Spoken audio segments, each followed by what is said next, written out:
ਜਾਣੋ ਅਜਿਹਾ ਕੀ ਹੋਇਆ ਦਿੱਲੀ ਏਅਰਪੋਰਟ ਤੇ ਕਿ ਇੱਕ ਸਿੱਖ ਦੀ ਕਿਰਪਾਨ ਦੇਖ ਕੇ ਡਰਦੇ ਹੋਏ ਪੁਲਿਸ ਵਾਲਿਆਂ ਨੂੰ ਭੱਜਣ ਨੂੰ ਰਾਹ ਨਾ ਲੱਭਿਆ।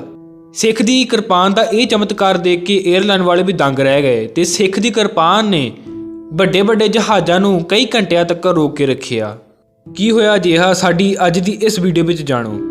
ਜਸਪਾਲ ਸਿੰਘ ਜੀ ਜੋ ਕਿ ਜਲੰਧਰ ਦੇ ਰਹਿਣ ਵਾਲੇ ਨੇ, ਉਹਨਾਂ ਨੇ ਆਪਣੀ ਜ਼ਿੰਦਗੀ ਦੀ ਇੱਕ ਚਮਤਕਾਰੀ ਘਟਨਾ ਦੁਨੀਆ ਦੇ ਸਾਹਮਣੇ ਰੱਖੀ। ਜਸਪਾਲ ਸਿੰਘ ਜੀ ਨੇ ਕਿਹਾ ਕਿ ਮੈਂ ਜਲੰਧਰ ਦਾ ਰਹਿਣ ਵਾਲਾ ਹਾਂ, ਬਚਪਨ ਵਿੱਚ ਹੀ ਮੈਂ ਅੰਮ੍ਰਿਤ ਛਕਿਆ ਤੇ 5 ਬਾਣੀਆਂ ਦਾ ਨਿਤਨੇਮੀ ਬਣ ਗਿਆ। ਪਰਮਾਤਮਾ ਦੇ ਉੱਤੇ ਵਿਸ਼ਵਾਸ ਰੱਖਣ ਵਾਲਾ ਮੈਂ ਸਿੱਖੀ ਨੂੰ ਆਪਣੇ ਰੋਮ ਰੋਮ ਵਿੱਚ ਵਸਾ ਬੈਠਾ ਸੀ। ਜਿੰਨੀ ਰਹਿਤ ਮੇਰੇ ਤੋਂ ਰੱਖ ਹੋਈ ਮੈਂ ਰੱਖੀ, ਪਰ ਕਰਮਾਂ ਦਾ ਲਿਖਿਆ ਤਾਂ ਰੱਬ ਹੀ ਮੇਟ ਸਕਦਾ ਹੈ। ਘਰ ਵਿੱਚ ਗਰੀਬੀ ਸੀ, ਵਿਆਹ ਵੀ ਹੋ ਗਿਆ ਤੇ ਬੱਚੇ ਵੀ ਹੋ ਗਏ, ਪਰ ਮੈਂ ਅੱਜ ਵੀ ਇੱਕ ਫੈਕਟਰੀ ਵਿੱਚ ਮਜ਼ਦੂਰ ਹੀ ਸੀ। ਫਿਰ ਸਮੇਂ ਦੇ ਨਾਲ ਨਾਲ ਫੈਕਟਰੀ ਬੰਦ ਹੋਣ ਕਰਕੇ ਕੰਮ ਵੀ ਚਲਿਆ ਗਿਆ। ਕਦੀ ਕਿਤੇ ਦਿਹਾੜੀ ਮਿਲ ਜਾਂਦੀ ਸੀ। 2003 ਦੀ ਗੱਲ ਹੈ, ਜਦੋਂ ਮੇਰੇ ਤੋਂ ਕੋਈ ਕੰਮ ਨਾ ਰਿਹਾ ਤੇ ਦਿਹਾੜੀ ਮਿਲਣੀ ਵੀ ਮੁਸ਼ਕਿਲ ਹੋ ਗਈ ਸੀ। ਘਰ ਵਿੱਚ ਬੱਚੇ ਪਾਲਣੇ ਵੀ ਔਖੇ ਹੋ ਰਹੇ ਸੀ, ਉੱਤੋਂ ਮਹਿੰਗਾਈ ਵੀ ਵੱਧ ਰਹੀ ਸੀ, ਉੱਤੋਂ ਬੱਚਿਆਂ ਦੀ ਪੜ੍ਹਾਈ, ਕੁਝ ਵੀ ਸਮਝ ਨਹੀਂ ਲੱਗ ਰਿਹਾ ਸੀ। ਇਸੇ ਤਰ੍ਹਾਂ ਮੇਰਾ ਇੱਕ ਦੋਸਤ ਗੁਰਮੇਲ ਸਿੰਘ ਜੋ ਕਿ ਦੁਬਈ ਵਿੱਚ ਰਹਿੰਦਾ ਸੀ, ਉਸ ਨੂੰ ਮੇਰੀ ਹਾਲਤ ਦੇ ਉੱਤੇ ਤਰਸ ਆਇਆ। ਉਹ ਦੁਬਈ ਵਿੱਚ ਕੰਮ ਕਰਦਾ ਸੀ ਤੇ ਉਸਨੇ ਮੈਨੂੰ ਦੁਬਈ ਬੁਲਾਇਆ। ਉਸਨੇ ਹੀ ਮੇਰੇ ਵੀਜ਼ੇ ਦਾ ਸਾਰਾ ਇੰਤਜ਼ਾਮ ਕਰਨਾ ਸੀ। ਉਸ ਸਮੇਂ ਉਹ ਪੰਜਾਬ ਆਇਆ ਹੋਇਆ ਸੀ। ਉਸਨੇ ਕਿਹਾ ਕਿ ਜਹਾਜ਼ ਵਿੱਚ ਬੈਠਣ ਲਈ ਇੱਕ ਵਾਰੀ ਸ਼੍ਰੀ ਸਾਹਿਬ ਉਤਾਰਨੀ ਪੈਂਦੀ ਹੈ। ਫਿਰ ਮੈਂ ਸੋਚਿਆ ਕਿ ਮੈਂ ਆਪਣੇ ਕਕਾਰ ਆਪਣੇ ਤੋਂ ਦੂਰ ਨਹੀਂ ਕਰ ਸਕਦਾ, ਇਸ ਕਰਕੇ ਮੈਂ ਉਸ ਨੂੰ ਦੁਬਈ ਜਾਣ ਲਈ ਮਨਾ ਕਰ ਦਿੱਤਾ। ਅਗਲੇ ਦਿਨ ਸਕੂਲ ਦੀ ਫੀਸ ਨਾ ਭਰਨ ਕਰਕੇ ਬੱਚਿਆਂ ਨੂੰ ਸਕੂਲ ਵਿੱਚ ਐਂਟਰ ਨਾ ਕਰਨ ਦਿੱਤਾ। ਫਿਰ ਗੁਰਮੇਲ ਸਿੰਘ ਨੇ ਮੇਰੇ ਬੱਚਿਆਂ ਦੀ ਫੀਸ ਭਰੀ ਤੇ ਉਸਨੇ ਕਿਹਾ ਕਿ ਸ਼੍ਰੀ ਸਾਹਿਬ ਕੁਝ ਸਮੇਂ ਲਈ ਉਤਾਰ ਸਕਦੇ ਹੋ, ਬਾਅਦ ਦੇ ਵਿੱਚ ਮਾਫੀ ਮੰਗ ਕੇ ਅਰਦਾਸ ਕਰਕੇ ਸ਼੍ਰੀ ਸਾਹਿਬ ਦੁਬਾਰਾ ਧਾਰਨ ਕਰ ਲੈਣਾ। ਪਰ ਮੇਰਾ ਮਨ ਨਹੀਂ ਮੰਨ ਰਿਹਾ ਸੀ, ਕਿਉਂਕਿ ਨਾ ਹੀ ਤਾਂ ਆਪਾਂ ਕੁਝ ਗਲਤ ਕੰਮ ਕੀਤਾ ਸੀ ਤੇ ਨਾ ਹੀ ਕਿਸੇ ਗਲਤ ਕਾਰਨ ਕਰਕੇ ਅਸੀਂ ਸ਼੍ਰੀ ਸਾਹਿਬ ਨੂੰ ਧਾਰਨ ਕੀਤਾ ਸੀ। ਫਿਰ ਆਪਾਂ ਕਿਰਪਾਨ ਕਿਉਂ ਉਤਾਰੀਏ, ਇਹ ਸੋਚ ਮੇਰੇ ਮਨ ਦੀ ਸੀ। ਫਿਰ ਮੈਂ ਉਸ ਨੂੰ ਦੁਬਈ ਜਾਣ ਤੋਂ ਮਨਾ ਕਰ ਦਿੱਤਾ। ਪਰ ਮਹੀਨੇ ਬਾਅਦ ਫਿਰ ਉਹੀ ਕੰਮ, ਬੱਚਿਆਂ ਦੀ ਫੀਸ ਦੇਣੀ ਸੀ, ਇਸ ਕਰਕੇ ਮੈਂ ਗੁਰਮੇਲ ਸਿੰਘ ਤੋਂ ਕੁਝ ਪੈਸਿਆਂ ਦੀ ਮੰਗ ਕੀਤੀ, ਪਰ ਇਸ ਵਾਰ ਉਸਨੇ ਵੀ ਮਨਾ ਕਰ ਦਿੱਤਾ। ਕੁਝ ਵੀ ਸਮਝ ਨਹੀਂ ਲੱਗ ਰਿਹਾ ਸੀ। ਆਖਿਰ ਮੈਂ ਕੀ ਕਰਦਾ। ਬੱਚੇ ਵੀ ਸਕੂਲ ਤੋਂ ਬਿਨਾਂ ਘਰ ਬੈਠੇ ਹੋਏ ਸੀ। ਮੈਂ ਸੋਚਿਆ ਕਿ ਜੇ ਮੇਰੇ ਬੱਚੇ ਨਹੀਂ ਪੜ੍ਹੇ ਤਾਂ ਇਹਨਾਂ ਨੂੰ ਵੀ ਮੇਰੇ ਵਾਂਗ ਗਰੀਬੀ ਦਾ ਸਾਹਮਣਾ ਕਰਨਾ ਪਵੇਗਾ। ਮੈਂ ਗੁਰਮੇਲ ਦੇ ਨਾਲ ਗੱਲ ਕੀਤੀ ਤੇ ਦੁਬਈ ਜਾਣ ਲਈ ਤਿਆਰ ਹੋ ਗਿਆ। ਗੁਰਮੇਲ ਨੇ ਆਪਣੀ ਕੰਪਨੀ ਵਿੱਚ ਗੱਲ ਕਰਕੇ ਮੇਰੇ ਵੀਜ਼ੇ ਦਾ ਬੰਦੋਬਸਤ ਕਰ ਦਿੱਤਾ। ਟਿਕਟ ਦਾ ਖਰਚਾ ਵੀ ਗੁਰਮੇਲ ਸਿੰਘ ਨੇ ਕਰਨਾ ਸੀ ਤੇ 1 ਮਹੀਨੇ ਦੇ ਵਿੱਚ ਮੇਰਾ ਵੀਜ਼ਾ ਆ ਗਿਆ। ਪਰ ਮੇਰਾ ਸਿਦਕ ਹੱਲੇ ਵੀ ਕਾਇਮ ਸੀ।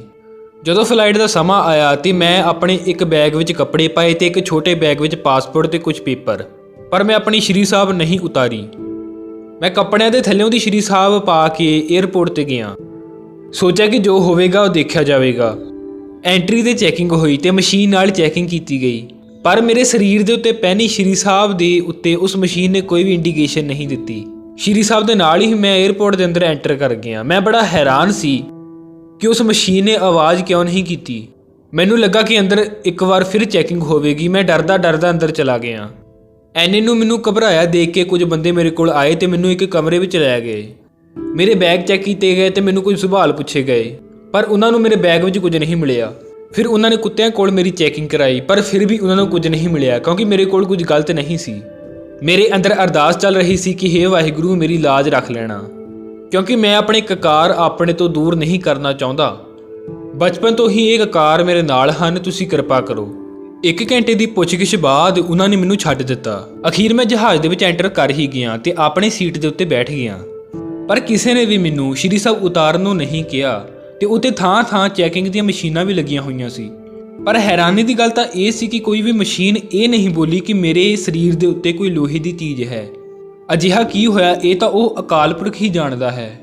ਜਹਾਜ਼ ਮੈਨੂੰ ਦੁਬਈ ਲੈ ਗਿਆ ਤੇ ਗੁਰਮੇਲ ਸਿੰਘ ਮੈਨੂੰ ਏਅਰਪੋਰਟ ਤੇ ਲੈਣ ਆਇਆ। ਜਦੋਂ ਮੈਂ ਉਸਦੇ ਗਲ ਲੱਗਿਆ ਤੇ ਉਸ ਨੂੰ ਮੇਰੇ ਸਰੀਰ ਦੇ ਉੱਤੇ ਸ਼੍ਰੀ ਸਾਹਿਬ ਮਹਿਸੂਸ ਹੋਈ। ਉਸਨੇ ਕਿਹਾ ਕਿ ਤੈਨੂੰ ਕਿਸੇ ਨੇ ਕਿਹਾ ਨਹੀਂ ਕਿ ਸ਼੍ਰੀ ਸਾਹਿਬ ਉਤਾਰ ਕੇ ਜਹਾਜ਼ ਵਿੱਚ ਬੈਠਣਾ ਹੈ?